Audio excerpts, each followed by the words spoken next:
கள்ளர்கள் இந்தியாவின் பண்டை தமிழ் சமூகத்தை சார்ந்த ஒரு பிரிவினர். தஞ்சாவூர், திருச்சி, புதுக்கோட்டை, மதுரை, சிவகங்கை பகுதிகளில் அதிகமாக வாழ்கின்றனர். கள்ளர்கள், மறவர்கள், அகமுடையார்கள் என்று 3 சமூகத்தையும் முக்குளத்தோர் அல்லது தேவர் என அழைப்பர்.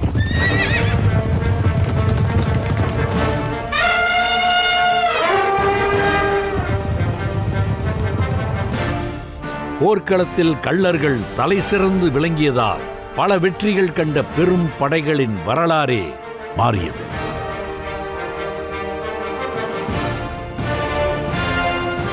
போர் வீரர்களாக மட்டும் அல்லாது தலை சிறந்த அரசர்களாகவும் வாழ்ந்த இனம் கள்ளர் இனம். மன்னர்கள் தென்னாட்டு மண்ணை காத்த தெய்வங்களாக மக்களால் வணங்கப்பட்டனர். இவர்கள் இருந்த இடம் மாளிகையாக இருந்தாலும் வாழ்ந்த இடம் மக்களின் மனதில். மன்னர்களாகவும் வீரர்களாகவும் மட்டுமல்ல, உலகிற்கு உணவளித்த விவசாய பெருங்குடிகளாகவும் வாழ்ந்தவர்கள் கள்ளர்கள்.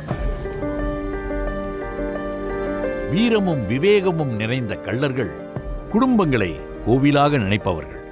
இரத்த சொந்தம்தான் மொத்தமும் என்று இன்று வரை வாழ்கிறார்கள். கள்ளர்கள் தனித்துவமான திருமண சடங்குகளை பின்பற்றுகின்றனர். வர்த்தகம், கல்வி, அரசியல், தொழில், சமூக சேவைகள் என பல துறைகளில் சிறந்து விளங்குகின்றனர். பண்பாடு மற்றும் பாரம்பரியத்தை காக்கவும் கள்ளர் குடும்பங்களை ஒன்றிணைத்து அவர்கள் எதிர்காலத்தை வலுவாக்கவும் சிங்கப்பூரில் உருவாக்கப்பட்ட அமைப்பு கைன்ஸ் ஃபேமிலி. 2011 ஆரம்பிக்கப்பட்ட இந்த சங்கம் 200க்கும் மேற்பட்ட குடும்ப உறுப்பினர்களோடு வெற்றிகரமாக 15 ஆண்டுகளாக செயல்பட்டு வருகிறது. இளைஞர்கள் மற்றும் குடும்பத்தினரிடையே நட்பும் உறவும் வலுக்க ஒவ்வொரு ஆண்டும் தீபாவளி விழா குடும்ப விழாவாக கொண்டாடப்படுகிறது. கோவில் வழிபாட்டு முறையை அடுத்த தலைமுறைக்கு எடுத்துச் செல்ல 2013 ஆண்டிலிருந்து கள்ளர் குல கூட்டு பிரார்த்தனை நடத்தப்படுகிறது. தமிழர் திருநாளாம் தை திருநாளை 2015 ஆண்டு முதல் இந்தோனேஷியா, மலேசியா, சிங்கப்பூரில் உள்ள சொந்தங்களோடு சேர்ந்து கொண்டாடி வருகிறார்கள். 2014 ஆண்டு முதல் தொழில் முனைவோர் மற்றும் திறனாளர்கள் சந்திப்பு நடைபெறுகிறது. இதன் மூலம் திசை தெரியாமல் இருக்கும் திறமைசாலிகளுக்கு திருப்புமுனை ஏற்படுகிறது. பெண்களை தங்கள் குலதெய்வமாக நினைக்கும் கள்ளர்கள் அவர்களிடம் அன்பு காட்டவும் பெண்களை கொண்டாடவும் மறந்தது இல்லை. 2024 ஆண்டு முதல் மகளிர் தின கொண்டாட்டத்தை நடைமுறைப்படுத்தி வருகின்றனர்.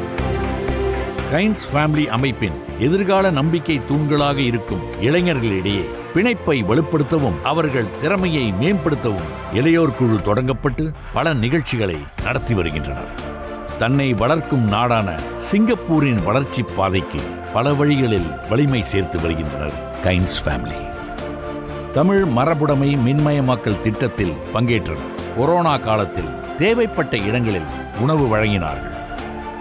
பொது சுகாதார மன்றத்தின் தூய்மையான சிங்கப்பூர் முயற்சியை ஆதரிக்க கடற்கரைகள், பூங்காக்களை சுத்தம் செய்வதில் கைன்ஸ் ஃபேமிலி உறுப்பினர்களையும் குடும்பங்களையும் தொடர்ந்து ஈடுபடுத்துகிறது. 2024 ஆண்டு 52 பேர் இரத்த தானம் செய்தது மட்டும் அல்லாமல் இரத்த வங்கி ஒன்றை தத்தெடுக்கும் முயற்சியோடு ஆண்டுதோறும் 100 பேர் இரத்த தானம் வழங்க இயக்கம் கடப்பாடு கொண்டுள்ளது. தைப்பூசம் தன்னார்வ தொண்டில் ஈடுபட்டு வருவது மட்டும் அல்லாமல் இன்னும் பல சமூக சேவைகள் செய்து வருகின்றது கைன்ஸ் ஃபேமிலி. 2013 முதல் கைன்ஸ் அதன் செயல்பாடுகளை மின்னணு மயமாக்க தொடங்கி 2024 ஆண்டு KF ஆப் என்ற செயலியை உருவாக்கியுள்ளது. இதன் மூலம் சங்கத்தின் பல திட்டங்களை எளிதில் தெரிந்து கொள்ளவும் திருமண வரன் தேவைகள் பற்றி தெரிந்து கொள்ளவும் உதவுகிறது. எதிர்காலத்தை கவனத்தில் கொண்டு அமைப்பை மேம்படுத்துதல், சமூகத்தோடு ஒருங்கிணைத்தல் மற்றும் வருங்காலத்திற்கு தயார்படுத்துதல் ஆகிய தேவையான செயல்களில் கவனம் செலுத்த கைன்ஸ் ஃபேமிலி கடப்பாடு கொண்டுள்ளது. இதன் விளைவாக வரும் ஆண்டுகளில் சங்கத்தை வழி நடத்துவதை நோக்கமாக கொண்ட நீண்டகால உத்தி லாங் டேர்ம் ஸ்ட்ராட்டஜி 2024 உருவாக்கப்பட்டுள்ளது. 15ஆம் ஆண்டில் படிகை விழா கொண்டாடும் கள்ளர் குளம் சிங்கை சமூகத்தோடு ஒருங்கிணைந்து பங்களித்து பல்லாண்டுகள் பயணம் செய்ய விழைகிறது.